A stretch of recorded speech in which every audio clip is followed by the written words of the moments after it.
Woman's Touch ******* Woman's Touch by Evelyn E. Smith, illustrated by EMSH. The orders were to leave the natives of the new planet strictly alone. But those surveyors' wives were women, and women don't obey orders, or leave people alone. Transcriber's note: this text was produced from Super Science Fiction, February 1957.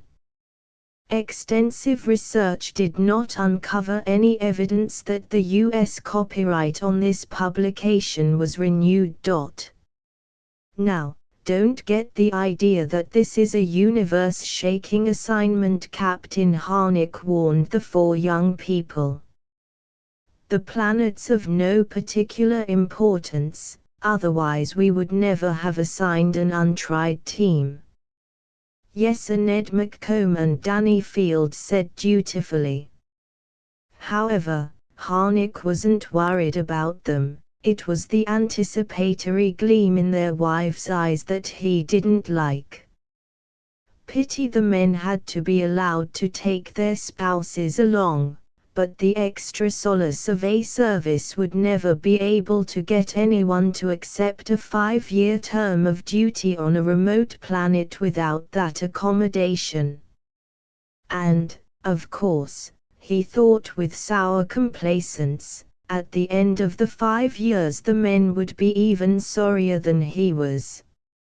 True, it's an Earth-type planet, but only in the sense that it has an atmosphere we can breathe. And, I repeat, he added, looking straight into Judy Field's snapping black eyes, please remember that we have no intention of colonizing Furbish. It's much too far from the other inhabited systems for such a project to be economically sound. Yes, Sir, Judy said meekly. We just want to set up a fueling and repair station here. And maybe look over the minerals, Jane McComb finished, to see if there's anything which could be used in running the station and / or worth transporting to other systems. Yes.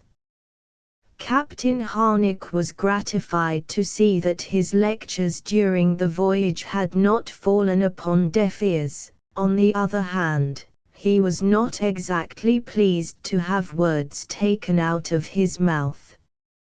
We would like to have the planet charted as thoroughly as possible, of course, but please do not try to go beyond the scope of your admittedly limited means. Yes, Ned and Dan agreed. Now comes the part about the natives, Judy said to Jane in what might have been intended as a whisper. They nodded at each other. Captain Harnick managed to keep his temper by reminding himself that he wasn't going to see the whole lot of them again for 5 years. As far as we know from Commander Furbish's preliminary survey, there are no hostile life forms on the planet. However, it might be as well to take precautions. I should think so, indeed. Judy put in. The highest life form present, in fact, the only life form on the planet outside of vegetation, does appear to be humanoid in structure, but, again, I cannot stress this fact too strongly, the creatures are far from being human. They are of a very low order of intelligence, probably even lower than the terrestrial great apes, since they not only have no group organization, but do not appear able to communicate with one another in any way. Fortunately, I might add, because this precludes the possibility of any accusation of the exploiting and enslaving of inferior races, with which the terrestrial government has so often been charged, unjustly, of course. The 4 members of the survey team nodded solemnly, if a trifle uncomprehendingly. The creatures have shown no disposition to interfere with us, and your orders are to leave them alone. Do not, on the one hand, attempt to domesticate them, or, on the other, to hunt them, for food or any other purpose. Judy and Jane gave indignant gasps. Your attitude toward the indigenous life forms is a most important factor. The captain looked fiercely at the girls. It was the women, he had found, who tended to cause most trouble in this area. The terrestrial government does not wish to assume responsibility for any local fauna. All we want of Furbish is to check it, map it, and establish one small station here. Is that clear? Yes, sir, the survey team said. Very well, then. The captain looked at the prefabricated structure of metal and plastic, tiny against the bleakness of the Furbishan landscape, and swallowed. They were brave kids to have volunteered to spend 5 of the best years of their lives on this barren little world, even if they were going to get paid a fabulous sum for so doing, and he was sorry he had ever thought harshly of any of them. I trust you'll be comfortable. Goodbye, and good luck. He shook hands all round, then blasted off in the little scout ship to join the parent vessel, which circled patiently overhead. One of the natives, plodding past with a sack half full of vegetation, looked up incuriously, then continued to gather roots. The 2 young couples stood outside their cottage, regarding the landscape. Short grayish-blue grass covered the barren plain and rolled up over the low hills some kilometers away. Stunted bushes, bowed down by the huge, bladder-like leaves the natives used as sacks, were scattered sparsely about. There were no trees or flowers. Above, a dim, red sun hung in a cold, green sky. Although the post was nearly at the equator, the terrestrials felt chilly, even in their snug heat suits. Kind of dismal, isn't it? Danny ventured. But it's ours, Judy said cheerfully. I think it has a sort of wild charm. Jane nodded her blonde head. Our own little planet, she murmured. The local fauna, passing by on their separate ways, carrying loads of vegetation, presumably for food, since they did not have fire, and bladders full of the scarce water, gazed at the terrestrials without interest, if the Earthmen happened to be in their line of vision. Otherwise, the natives paid them no attention. Not really humanoid, are they? Danny asked. More like goblins, if anything. His description was a fair one. The Furbishans were skinny, large-headed little bipeds, 2 to 3 feet high, and generally of a slate blue or dirty mauve color. They trudged back and forth, carrying food and water and other unidentifiable objects of desire, appearing to be only remotely aware of one another, although they seemed to see well enough. I think they're cute, Judy said. Danny took her plump arm in a firm grasp. His brown eyes were worried. Now, Judy, remember what the captain said.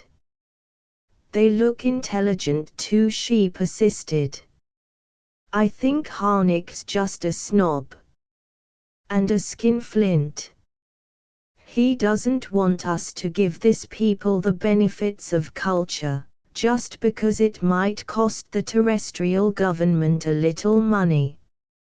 And she tossed her smooth dark head. Big Ned McComb gave a superior smile. You're being anthropomorphic, kid. Just because they look something like people doesn't mean they are people. For instance, would any race with a minimum of brains act like that? For two of the natives, each absorbed in his own purpose and destination, had collided. Their dull faces lit up with momentary glares of anger, then the customary lack of expression returned and each continued on his apathetic way. Well, the poor things can't communicate. Jane sprang to the defense. Maybe they don't have vocal cords. Listen, Shug Ned said, you don't have to have vocal cords in order to communicate. There are other ways of getting a message across besides talking. You mean like telepathy? I mean like gestures, hitting a stone with a stick, anything. The only reason these things don't communicate is because they have nothing to say. Anyhow, they do have vocal cords, Danny contributed. Listen. One of the natives who had been in the collision had looked over his shoulder for a parting glare at his opponent and had, therefore, run smack into a third native who was gathering roots with his eyes on the ground. Apparently this was too much for Native A. He threw a stone at Native C. Native C uttered a hoarse cry of rage, which was what had led Danny to deduce the existence of vocal cords in the species, and threw a sizable stone at Native A. Both stones missed their targets. Native A and Native C continued on their respective ways, each glaring back at the other. It was obvious that both would presently be involved in similar encounters. Well, Judy commented, they can communicate anger at any rate. The days and weeks went on, and the charting team carried out its orders faithfully. Judy and Jane took care of the house and allied domestic problems, while Ned and Danny explored the planet in the helicopter. The whole habitable area of Furbish proved to be much the same as the part where they had landed. Further north and south, the men reported, there was ice and snow and no life, not even of a vegetable nature. But still it wouldn't be safe for the girls to go exploring, their husbands pointed out, because the surface of the planet was still unscratched. The natives, of which there didn't seem to be more than a couple of hundred all told, lived in caves in the hills. What else might be lurking in more effective concealment they could not, as yet, tell. If you ask me, Judy said, as the women watched their men depart on another reconnaissance flight, the planet is as safe as houses. The fellows are just making sure they don't have to do any of the dirty work. You may be right, Jane concurred. In fact, I'm sure you are, and I'm sick of housework. For most of the labor-saving devices that made domestic servitude a joy on Earth, according to the manufacturers, at least, were impracticable on this remote planet, where power came in cans and had to be conserved. The women had been told they were to serve as integral members of the team.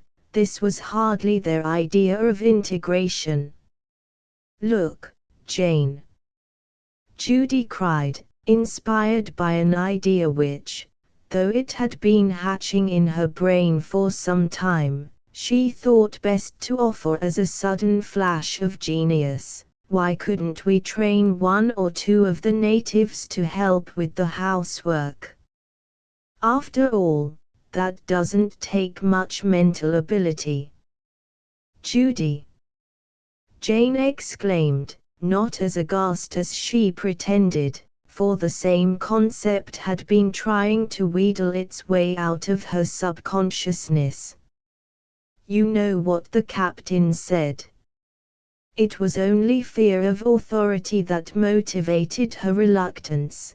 There was no question in her mind but that any creatures who looked so much like brownies must be capable of whatever brownies could do, and everyone knew that brownies were marvelous for housework. The captain must be light years away by now. And we're not going to see him for another 4 years and 8 months objective time anyhow. Judy's black eyes flashed. Why shouldn't we try to make use of the natives and, at the same time, uplift them? We pay taxes, don't we? But, he said something about exploitation. Naturally we're not going to make slaves of them. We'll pay them, something. Besides, the terrestrial government has been accused of slavery. Captain Harnick said so, didn't he? And where there's smoke there must be fire. So I don't see why we should be penalized because of someone else's mistake. Jane was unable to follow this line of reasoning clearly, so she fell back on, we might get into trouble. Nonsense. The natives are obviously harmless, and we can take the portable communications unit along with us, so the boys'll never know we left the cottage. I really don't know. Nothing ventured. Nothing won, Judy declared. I'm going, even if you aren't. Well, in that case, of course I can't let you go alone. Donning their heat suits, the two girls sallied forth into the bracing air of Furbish, ready for adventure. Not that they hadn't been outside before, of course, but never with such definite intent to break regulations. It was summer and almost warm. The grass was a little bluer, the sun a little redder, the sky a little greener. Had there been birds on Furbish, they would have been singing. If the natives turn out to be intelligent enough, Judy murmured dreamily, we could really be queens. And kings, of course, for 5 years. Or even longer. The S couldn't make us take another post once we'd brought the native populace under control. Judy Field. Jane's blue eyes were wide with horror. Oh, well, Judy apologized, one does get carried away. Look, there's a native over there. She set the radio unit on the ground. Let's accost him. In a nice way, I mean, of course. Good morning, sir, she began. We have been looking forward to making your acquaintance. I know he can't understand the words, she explained to Jane, but it's the tone of voice that counts. The native glared at Judy out of malignant pink eyes, and attempted to duck under her right arm. She sidestepped him neatly. We are your friends. He tried to get past her on the other side. We're friends. Judy yelled, chassing left. We come in peace. The native whirled and found Jane behind him. Don't be foo-foo frightened, she quavered. We're your foo friends. With a cry of rage, the native lowered his head and charged. He was outweighed, but Jane was unnerved. She fell sprawling. The native walked across her prostrate body and made off. When he was a few meters away, however, he paused to look at them. Apparently they had succeeded in arousing some interest. "Copter calling cottage," the radio chose to announce at that moment. "Copter calling cottage. Over to you." "Help, Judy!" Jane screamed. "Help! I can't get up." Judy ran to tug at her prostrate comrade, but Jane, although more slender, was taller, and weighed a lot in the heat suit. Moreover, she was so stiff with fright that she couldn't move. The radio continued to squawk, "Copter calling cottage. Can you hear us? What's the matter?" Judy straightened up and looked about her wildly. "Copter calling cottage. Copter." She ran over to the radio and threw the switch. "Cottage to copter," she replied, gasping for breath. "Everything's just fine. Help, Judy!" Jane screamed again, just before Judy switched the set over. Judy rushed back to her fallen comrade. "What's the matter?" Ned's voice demanded frantically. Why was Jane screaming? "What's wrong? Answer me, for God's sake." Having managed to haul Jane to a sitting position, Judy wiped the hair off her own grimy forehead, and dashed back to stoop over the radio. Lunch was burning, she panted. "Everything is, Judy, he's throwing stones." Sure enough, the native had decided that hurling rocks at them would be interesting and appropriate.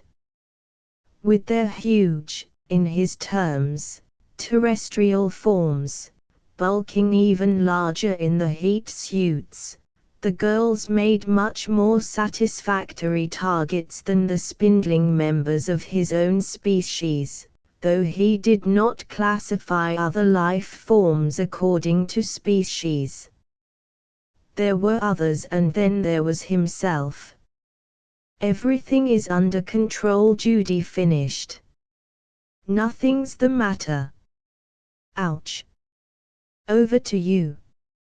She rubbed her plump bottom and glared at the native. Said the native happily. He had thrown stones before, but never had he succeeded in hitting anyone. Pride of achievement filled his scrawny bosom. Dan's voice took over. "You're keeping something from us, Judy." "It's nothing, nothing." Judy babbled.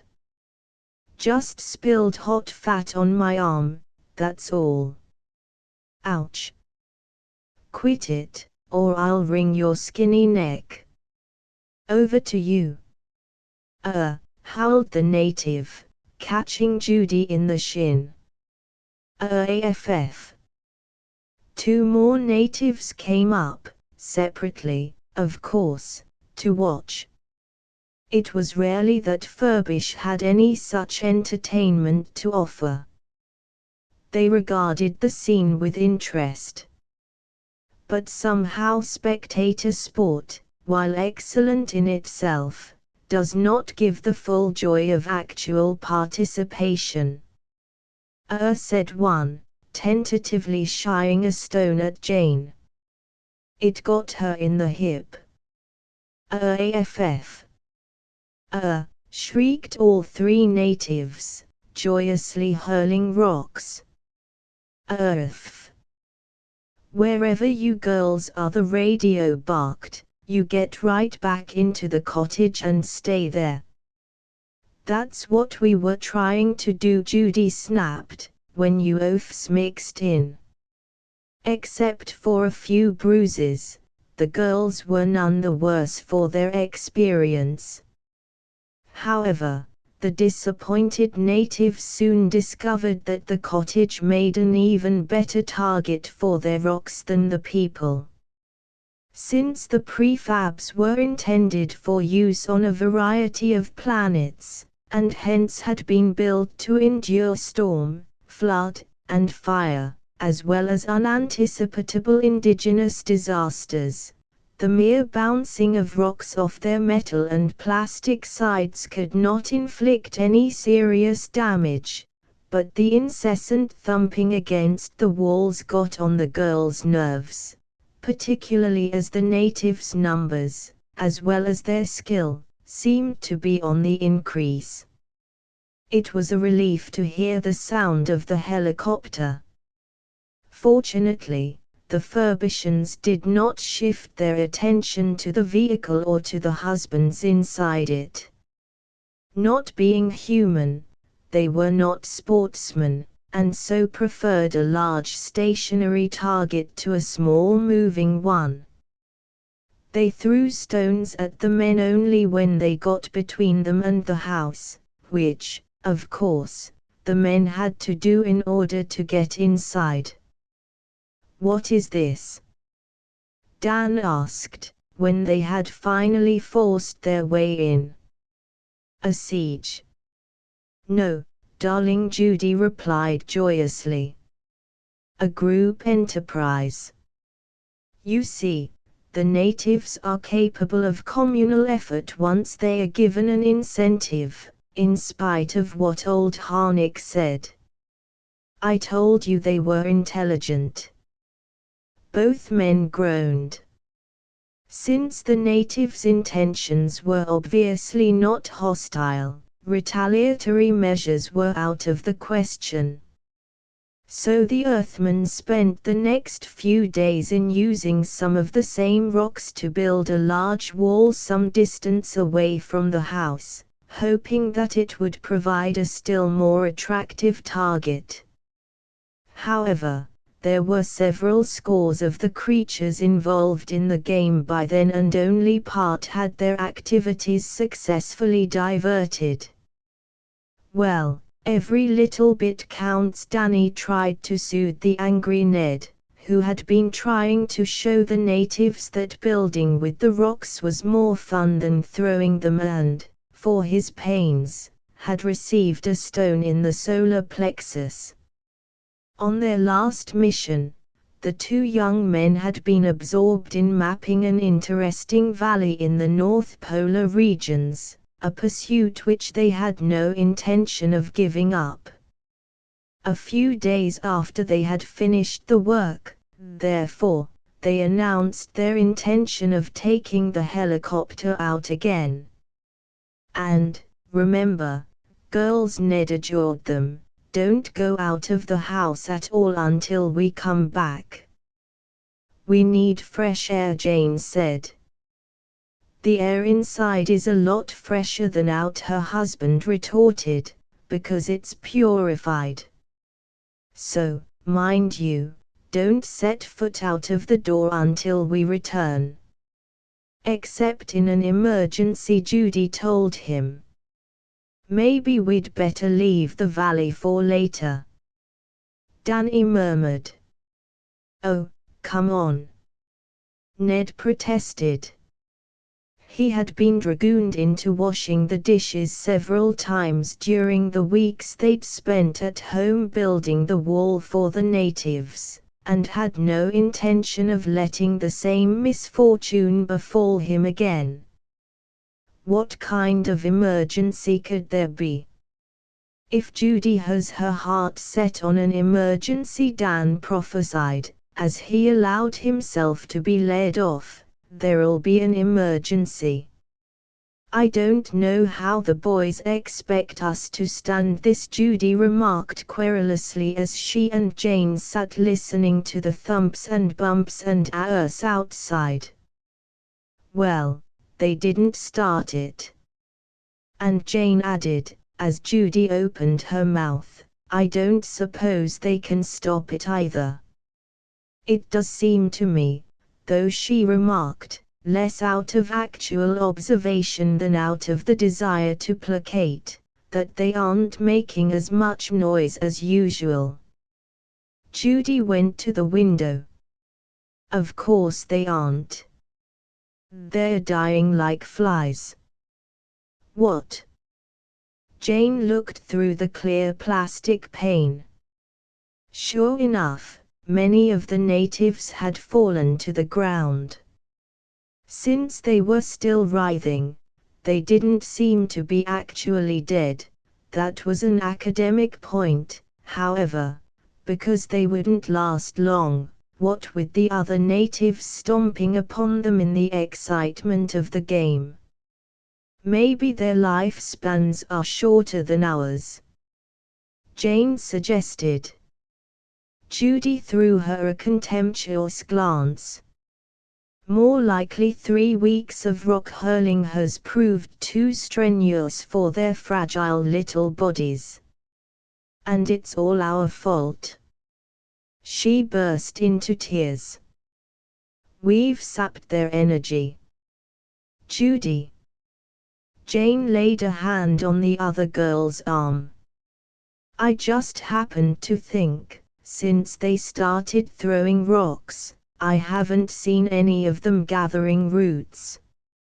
Maybe they're just starving. The girls looked at one another. That's it, Judy exclaimed. We must heat up lots of soup, just the thing for starving people. She began busily to pull cans off the shelves. But you know, Captain Harnick said they weren't people, so maybe they can't eat the same kinds of things we do. Our soup might be poison for them. Being poisoned isn't worse than being starved. Judy expertly manipulated a can opener. Not much worse anyway, she amended. It's a chance we'll have to take. You mean it's a chance they'll have to take? Jane herself thought that porridge would be better, because everyone knew how mad brownies were for porridge, but it was always easiest to let Judy have her own way. So, bearing a large kettle between them, the two girls staggered out of the cottage between the flying stones, which were not coming as thick and fast as before owing to the fact that almost half the native populace had collapsed. They set the kettle down by the nearest prostrate figure. Look, Judy said to him. Soup. Nice soup. The native turned a dull glance on them. We'll have to feed him, Judy decided. You hold his head up, Jane. Although she could not repress a shudder of loathing at contact with the alien, Jane obeyed, as always. Open your mouth, that's a good boy, Judy told him, and opened her own mouth wide to set an example. The native lifted his heavy, pointed head and looked down her throat with feeble interest. No, that's not what I mean. Drink this. Nice soup. She prodded his lips with the dripping spoon. The lips parted and the soup passed into the alien interior. Suddenly the creature's eyes bulged. He began to choke loudly. There, Jane cried in anguish, you have poisoned him. Or maybe he doesn't eat with his mouth, like us, Judy speculated. I never thought of that. Perhaps I poured soup down the equivalent of his ear. But, once the convulsion was over, the native opened his mouth for more. Despite Jane's cry of protest, Judy poked in another spoonful. "Soup," she said. "Nice soup."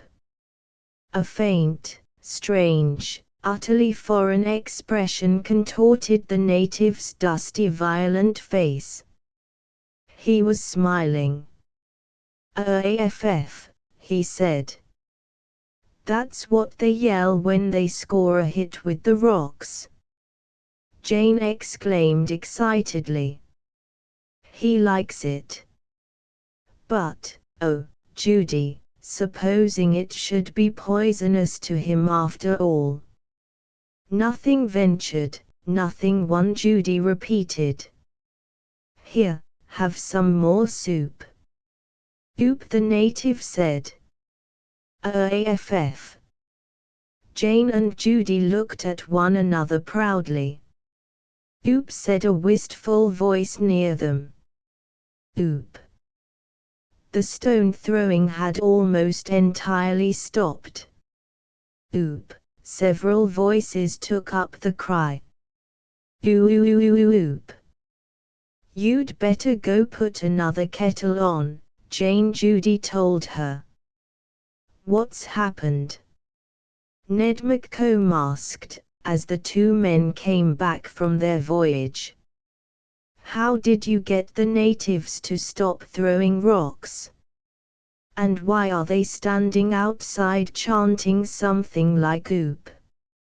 "It's supper time," Judy explained, looking up from the stove with a flushed face. "Hand me the salt, Jane, they like a lot of salt." "They? You mean you've been feeding the natives?" "We couldn't let them starve," Judy replied defiantly. "And, after all, it was all your fault they weren't gathering roots for food. If you hadn't gone and built them that handball court." Ned looked accusingly at Danny. Danny lowered his eyes. "I suppose," he murmured to his wife, "oop means soup." "You suppose correctly. And, if you two weren't such stubborn mules, you would realize that it was very clever of them to have learned the word. Get me the dehydrated potatoes, please, Jane, they're very nourishing." Danny took off his helmet and ran his hands through his thick brown hair. "All right, so what if they do have a higher intelligence than Furbish thought? That still doesn't make them people. Still less does it make them our responsibility. How long are you proposing to run this soup kitchen, dear? You know, we were left with food supplies for 4, not 40, or 400. They don't eat as much as we do," Jane put in, obviously quoting, "because of being smaller. And there are a lot of emergency stores in case Captain Harnick and the ship never come back, on account of being eaten by monsters or something." "You thought we didn't know about that," she said proudly, "but we did. We don't have that amount of supplies, of course." Judy rushed to inform them before either of the men could protest. "As soon as I've got the natives organized," Ned and Dan exchanged glances, "I plan to teach them more efficient ways of gathering roots, so that they'll have time for both work and play." "And I don't suppose you had planned to organize a few to do your housework, had you?" Dan asked penetratingly. "Well, naturally, I would be spending a good deal of time on this project, so I should expect to get what help I could with my regular duties." "The captain said," Ned began.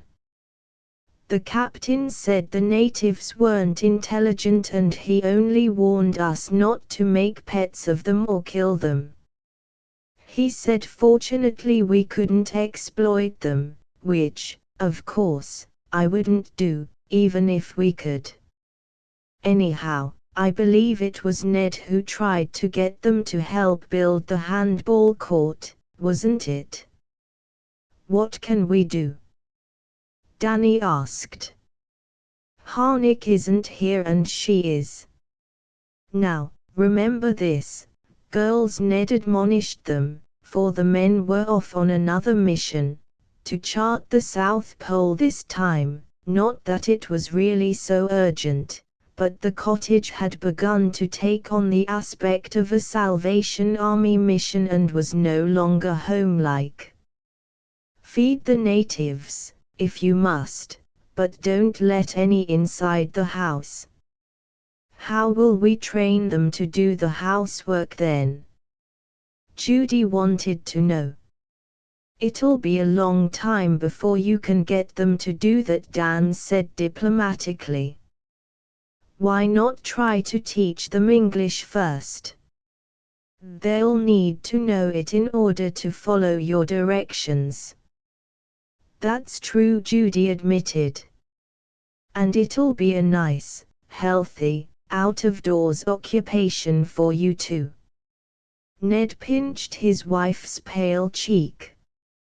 You've been knocking yourself out, Shug.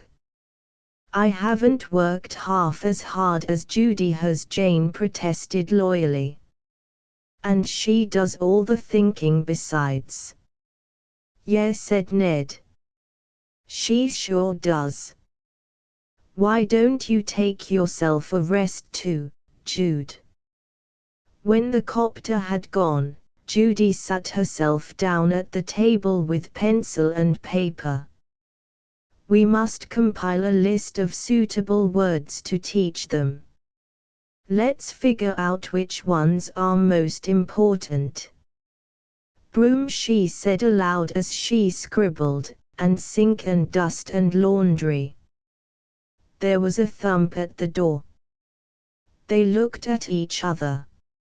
Under the lure of food, plus the attractions of a second handball court, the natives had been persuaded to withdraw their athletic endeavors from the vicinity of the house, so the knock could not be the result of a fortuitous stone.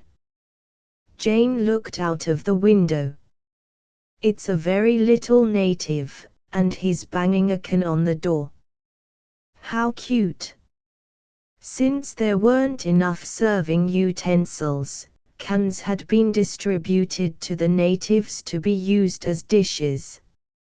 Even so, there hadn't been sufficient to go around, and the fact that this individual had been canny enough to preempt one for his exclusive use argued a superior mentality. Judy got up and opened the door. Oops, said the native, thrusting his tin forward suggestively. Oop. It isn't time for supper, dear. The native gave her a winning smile, and proposed an alternative. Orage, he said. Orage. Both girls gasped. The natives had been fed other things besides soup, but heretofore none had used any word other than oop to describe food generically or specifically. Obviously he has linguistic aptitude, Judy decided. Just the one to start teaching English to. Come on in, dear. She opened the door wider. Judy. You remember what the boys said? Oh, them. I can't give English lessons outside with all the natives throwing stones and howling. Besides, this is such a little fellow, he couldn't matter too much. And he is in already. Which was undeniably true. The diminutive creature was not only in but engaged in tasting Judy's pencil. "Orange," it said dubiously. "No, dear. Pencil." Judy removed the implement from his grasp and made demonstrative marks on the paper. "Ensil," the native agreed, putting out a small, slate-blue hand for it. After a moment of hesitation, Judy allowed him to have the pencil. He took the paper and made marks of his own. "Oh dear," he said proudly, handing the paper back to her. His satisfaction was entirely justified, for on the paper there was a primitive but very lifelike drawing of Judy herself. "It isn't really so surprising," she said stoutly. "After all, they do live in caves. And why are you wrinkling up your nose like that, Jane?" "Oh, not the picture, it's just that, well, I didn't like to say it, but it is a little close in here and—" Jane looked apologetically at the native. He beamed at her. "I expect it's a difference in metabolism." "I expect it's dirt," Judy contradicted. "I've often wondered whether they'd stay the same color if they were washed. Now's my chance to find out." "How would you like a nice bath, dear?" "Ath," the creature repeated. "Orage. After your bath, that is." Judy was already filling a large basin with warm water. "But, Judy, maybe he isn't washable." "What do you think he'll do, shrink? Or run?" Judy looked at the native. "Come to think of it, he might run at that. Why don't you get out some of the music tapes, Jane, and play them to distract him?" But the native loved being bathed. He loved the music tapes. And, at the end of his ablutions, he stood revealed as the possessor of not only a beautiful cerulean skin, but a fine, true soprano. By the time Ned and Dan had returned from the South Pole, the Furbishen Glee Club had been formed. "I'd hoped to have come and gone before Christmas," Captain Harnick sighed discontentedly. "These isolated outposts are so depressing at holiday time." "But think of the personnel, sir," the pilot told him with gentle reproach. "They have to spend all their time here." "You're right, Wilkins," the captain admitted shamefacedly. "It's a hard, dull life for them. And Furbish is particularly bad. Only 4 people on an otherwise uninhabited planet. They must go mad with the monotony.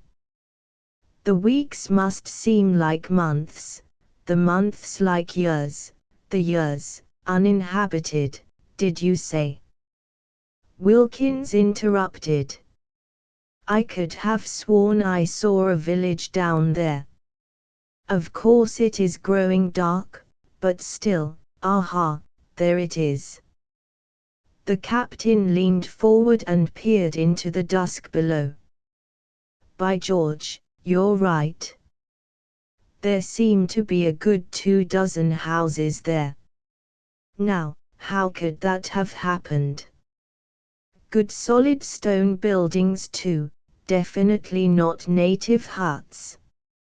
"Of course the survey team was composed of both males and females," the captain muttered, "but, no, reproduction alone couldn't account for this, not in 5 years. Even if you do allow for the mysterious influence of cosmic rays."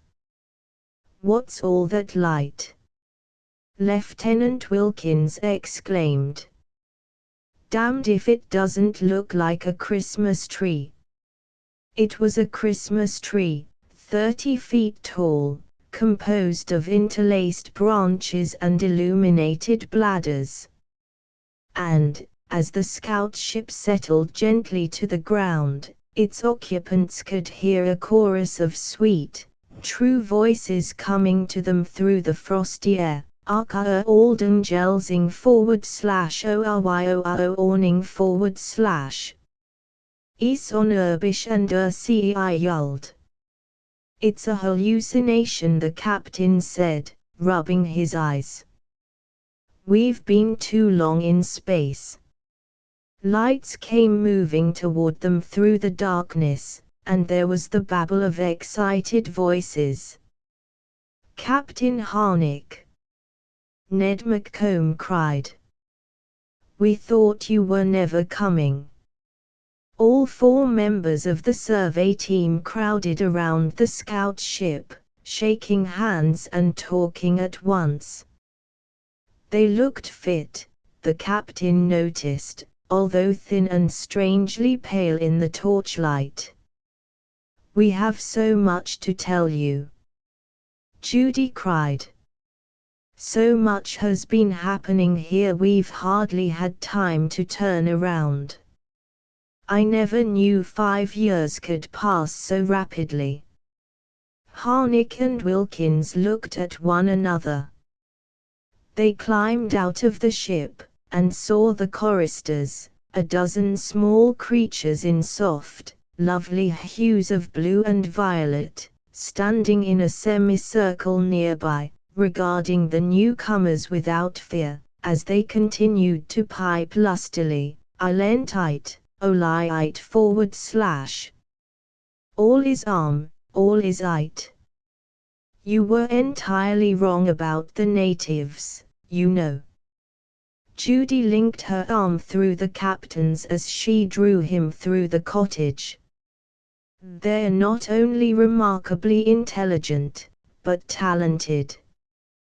Don't they sing beautifully? And you should see the murals they've done.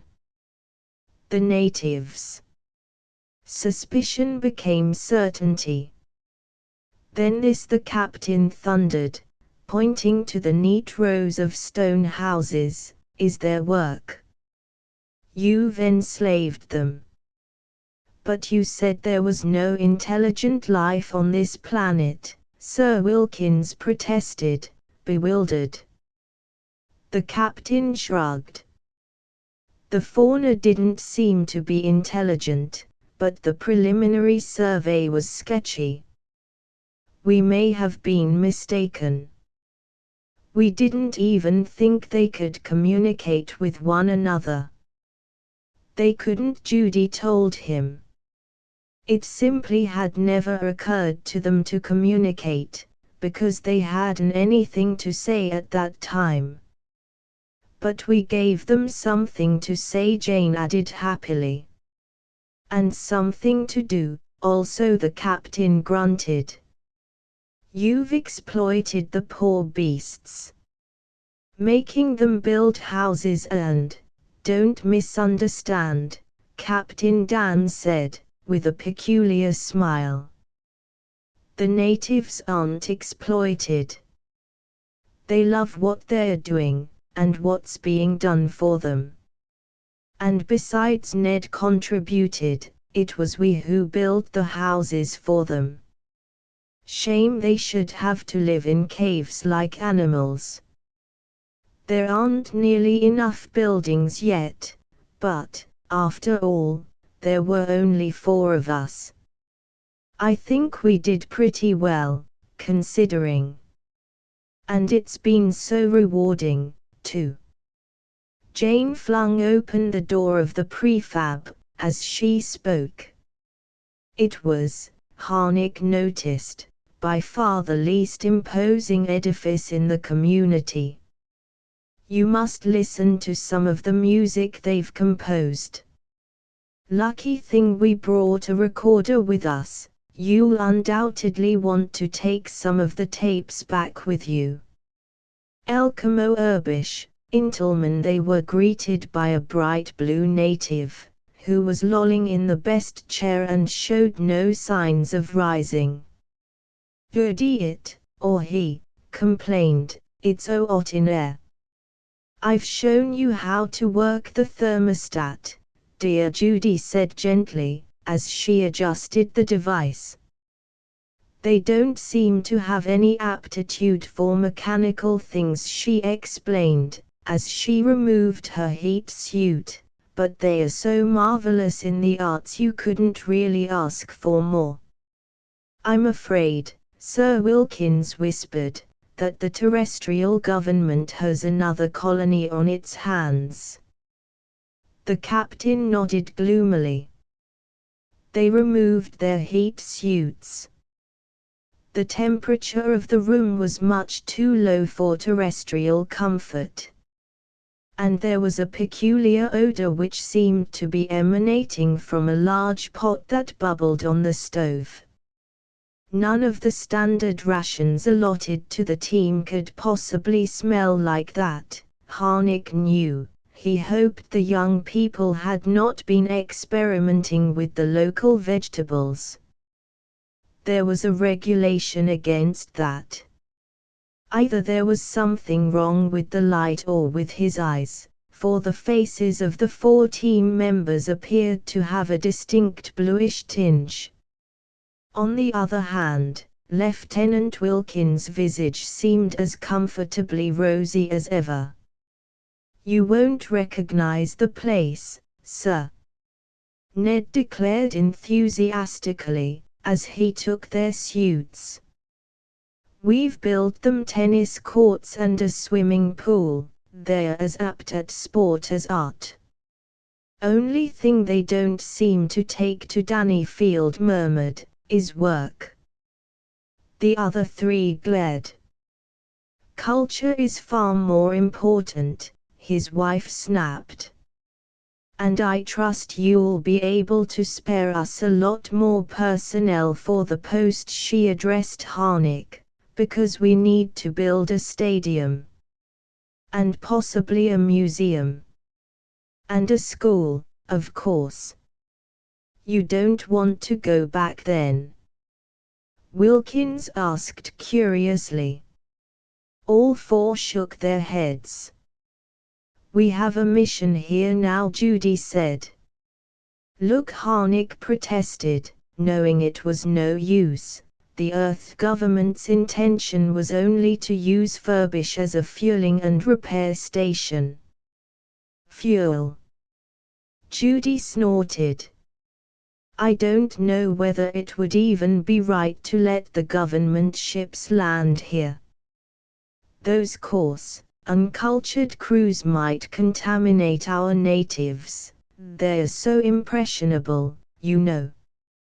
"But isn't it wonderful," Jane, the peacemaker, put in, "how they've thrived on terrestrial food? I think that must have a lot to do with the remarkable way they've developed." Harnick's anger was lost in shock. "You mean you've been giving them your rations?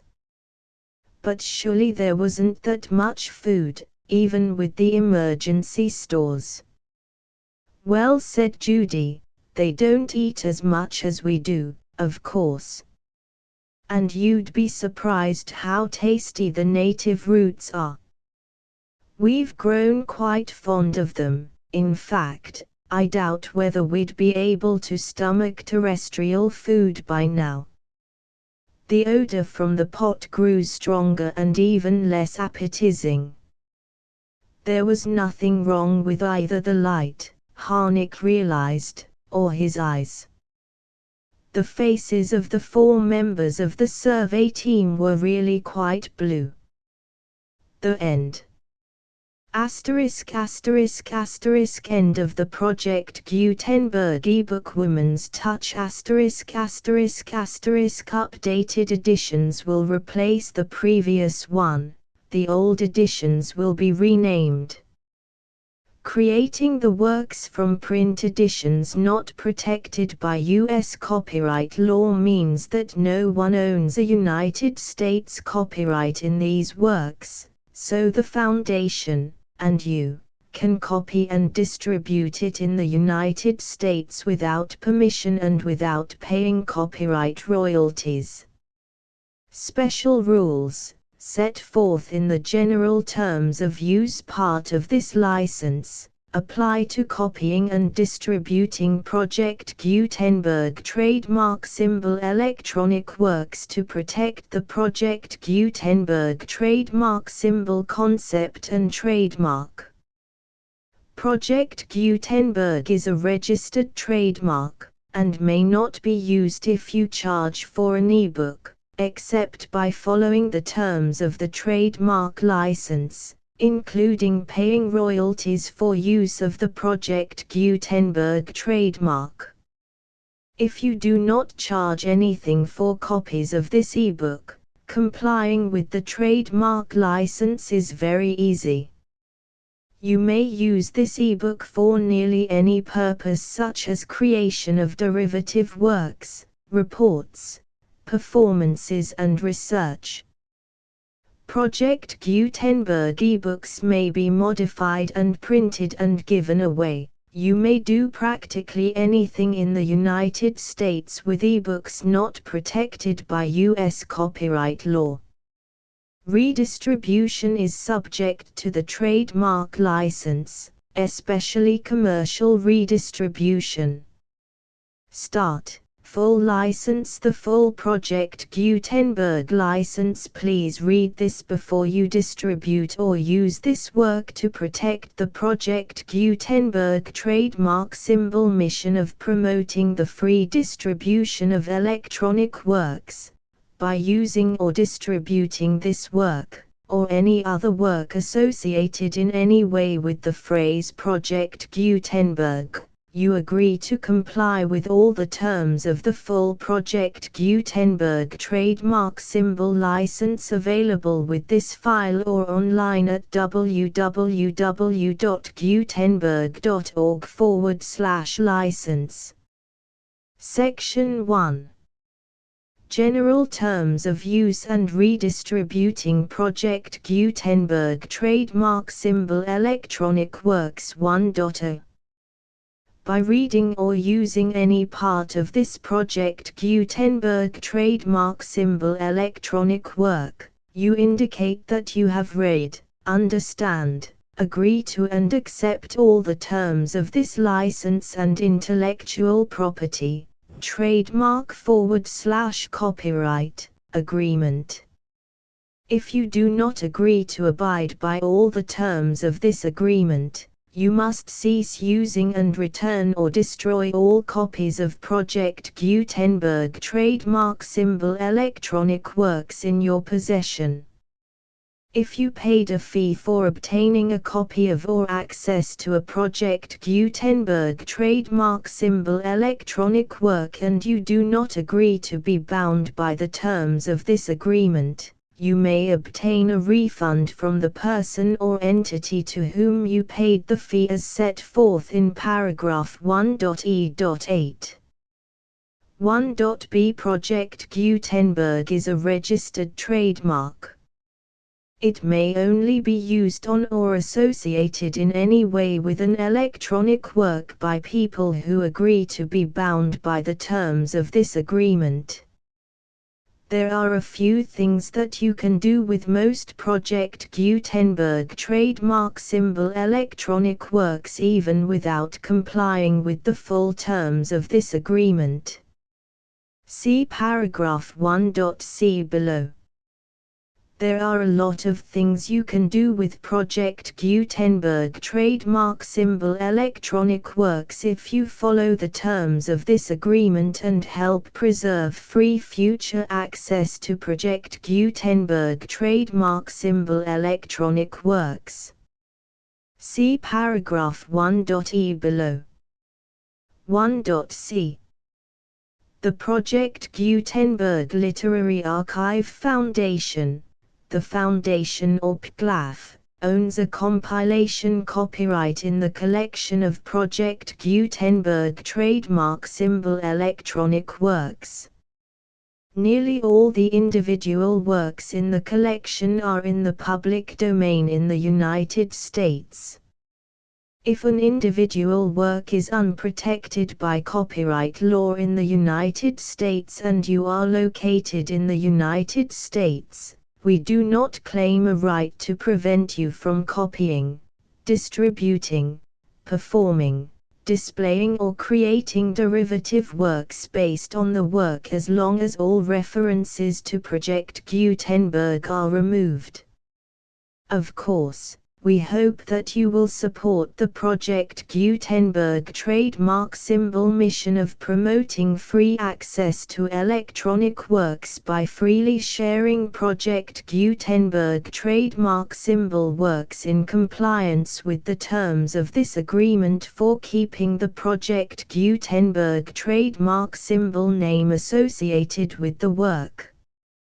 You can easily comply with the terms of this agreement by keeping this work in the same format with its attached full Project Gutenberg trademark symbol license when you share it without charge with others. 1.d.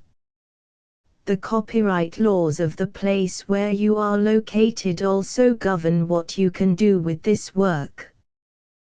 Copyright laws in most countries are in a constant state of change. If you are outside the United States, check the laws of your country in addition to the terms of this agreement before downloading, copying, displaying, performing, distributing or creating derivative works based on this work or any other Project Gutenberg trademark symbol work. The Foundation makes no representations concerning the copyright status of any work in any country other than the United States. 1.e. Unless you have removed all references to Project Gutenberg, 1.e.1. The following sentence, with active links to, or other immediate access to, the full Project Gutenberg trademark symbol license must appear prominently whenever any copy of a Project Gutenberg trademark symbol work, any work on which the phrase Project Gutenberg appears, or with which the phrase Project Gutenberg is associated, is accessed, displayed, performed, viewed, copied or distributed. This ebook is for the use of anyone anywhere in the United States and most other parts of the world at no cost and with almost no restrictions whatsoever. You may copy it, give it away or reuse it under the terms of the Project Gutenberg license included with this ebook or online at www.gutenberg.org. If you are not located in the United States, you will have to check the laws of the country where you are located before using this ebook. 1.e.2. If an individual Project Gutenberg trademark symbol electronic work is derived from texts not protected by U.S. copyright law, does not contain a notice indicating that it is posted with permission of the copyright holder, the work can be copied and distributed to anyone in the United States without paying any fees or charges. If you are redistributing or providing access to a work with the phrase Project Gutenberg associated with or appearing on the work, you must comply either with the requirements of paragraphs 1.e.1 through 1.e.7 or obtain permission for the use of the work and the Project Gutenberg trademark symbol trademark as set forth in paragraphs 1.e.8 or 1.e.9. 1.e.3. If an individual Project Gutenberg trademark symbol electronic work is posted with the permission of the copyright holder, your use and distribution must comply with both paragraphs 1.e.1 through 1.e.7 and any additional terms imposed by the copyright holder. Additional terms will be linked to the Project Gutenberg trademark symbol license for all works posted with the permission of the copyright holder found at the beginning of this work. 1.e.4 Do not unlink or detach or remove the full Project Gutenberg trademark symbol license terms from this work, or any files containing a part of this work or any other work associated with Project Gutenberg trademark symbol. 1.e.5 Do not copy, display, perform, distribute or redistribute this electronic work, or any part of this electronic work, without prominently displaying the sentence set forth in paragraph 1.e.1 with active links or immediate access to the full terms of the Project Gutenberg trademark symbol license. 1.e.6 You may convert to and distribute this work in any binary, compressed, marked up, non-proprietary or proprietary form, including any word processing or hypertext form.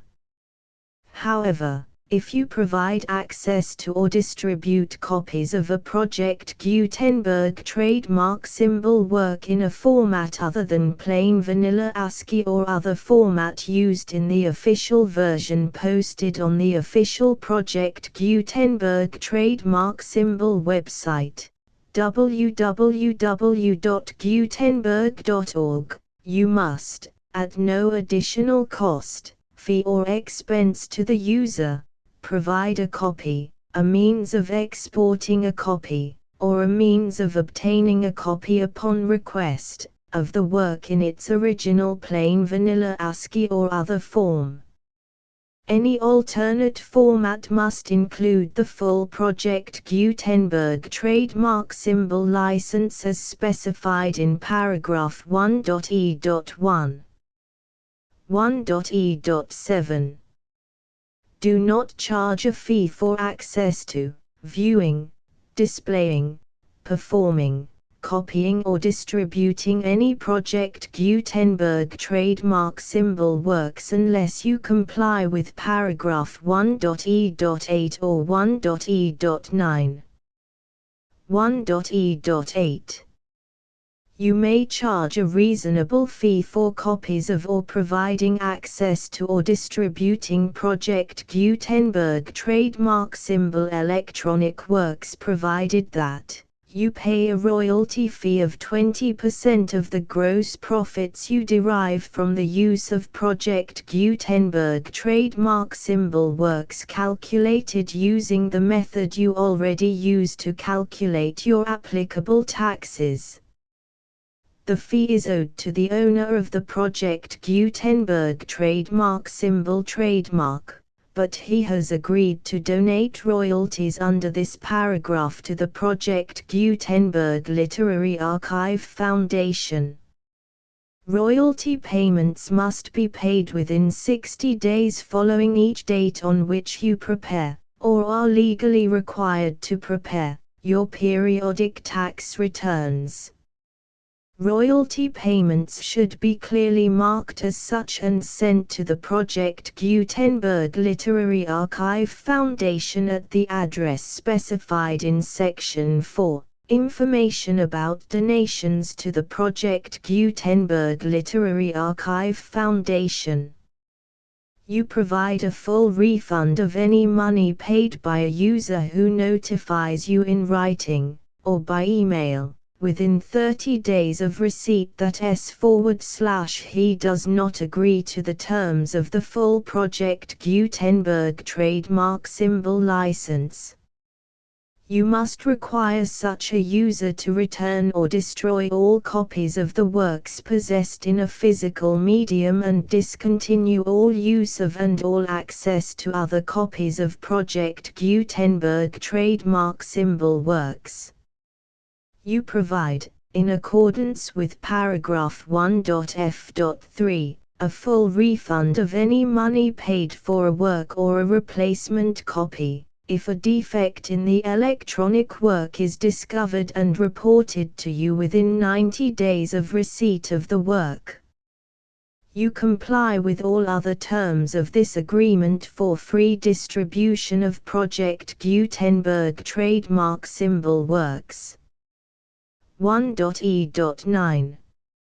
If you wish to charge a fee or distribute a Project Gutenberg trademark symbol electronic work or group of works on different terms than are set forth in this agreement, you must obtain permission in writing from the Project Gutenberg Literary Archive Foundation, the manager of the Project Gutenberg trademark symbol trademark.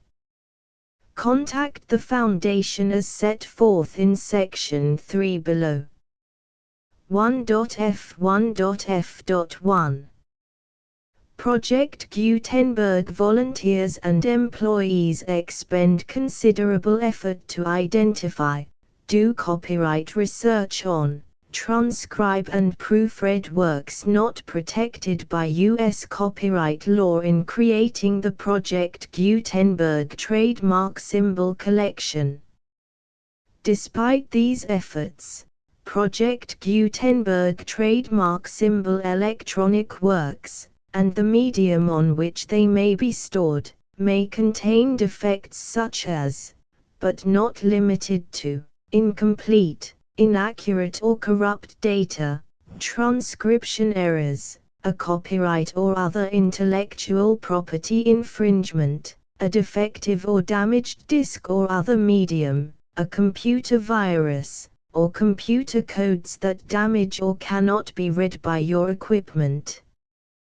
1.f.2 Limited warranty, disclaimer of damages, except for the right of replacement or refund described in paragraph 1.f.3, the Project Gutenberg Literary Archive Foundation, the owner of the Project Gutenberg trademark symbol trademark, and any other party distributing a Project Gutenberg trademark symbol electronic work under this agreement, disclaim all liability to you for damages, costs and expenses, including legal fees. You agree that you have no remedies for negligence, strict liability, breach of warranty or breach of contract except those provided in paragraph 1.f.3.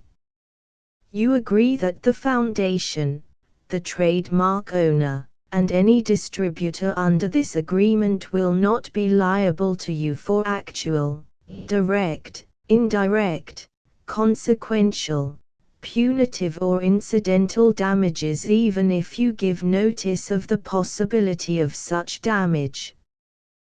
1.f.3 Limited right of replacement or refund. If you discover a defect in this electronic work within 90 days of receiving it, you can receive a refund of the money, if any, you paid for it by sending a written explanation to the person you received the work from. If you received the work on a physical medium, you must return the medium with your written explanation. The person or entity that provided you with the defective work may elect to provide a replacement copy in lieu of a refund. If you received the work electronically, the person or entity providing it to you may choose to give you a second opportunity to receive the work electronically in lieu of a refund. If the second copy is also defective, you may demand a refund in writing without further opportunities to fix the problem. 1.f.4 except for the limited right of replacement or refund set forth in paragraph 1.f.3. This work is provided to you as is, with no other warranties of any kind, express or implied, including but not limited to warranties of merchantability or fitness for any purpose. 1.f.5. Some states do not allow disclaimers of certain implied warranties or the exclusion or limitation of certain types of damages. If any disclaimer or limitation set forth in this agreement violates the law of the state applicable to this agreement, the agreement shall be interpreted to make the maximum disclaimer or limitation permitted by the applicable state law. The invalidity or unenforceability of any provision of this agreement shall not void the remaining provisions. 1.f.6. Indemnity. You agree to indemnify and hold the foundation, the trademark owner, any agent or employee of the foundation, anyone providing copies of Project Gutenberg trademark symbol electronic works in accordance with this agreement, and any volunteers associated with the production, promotion and distribution of Project Gutenberg trademark symbol electronic works, harmless from all liability, costs and expenses, including legal fees, that arise directly or indirectly from any of the following which you do or cause to occur. A. Distribution of this or any Project Gutenberg trademark symbol work. B. Alteration, modification, or additions or deletions to any Project Gutenberg trademark symbol work, and C. Any defect you cause. Section 2. Information about the mission of Project Gutenberg trademark symbol. Project Gutenberg trademark symbol is synonymous with the free distribution of electronic works in formats readable by the widest variety of computers, including obsolete, old, middle-aged and new computers. It exists because of the efforts of hundreds of volunteers and donations from people in all walks of life. Volunteers and financial support to provide volunteers with the assistance they need are critical to reaching Project Gutenberg trademark symbol's goals and ensuring that the Project Gutenberg trademark symbol collection will remain freely available for generations to come. In 2001, the Project Gutenberg Literary Archive Foundation was created to provide a secure and permanent future for Project Gutenberg trademark symbol and future generations. To learn more about the Project Gutenberg Literary Archive Foundation and how your efforts and donations can help, see sections 3 and 4 and the Foundation information page at www.gutenberg.org. Section 3.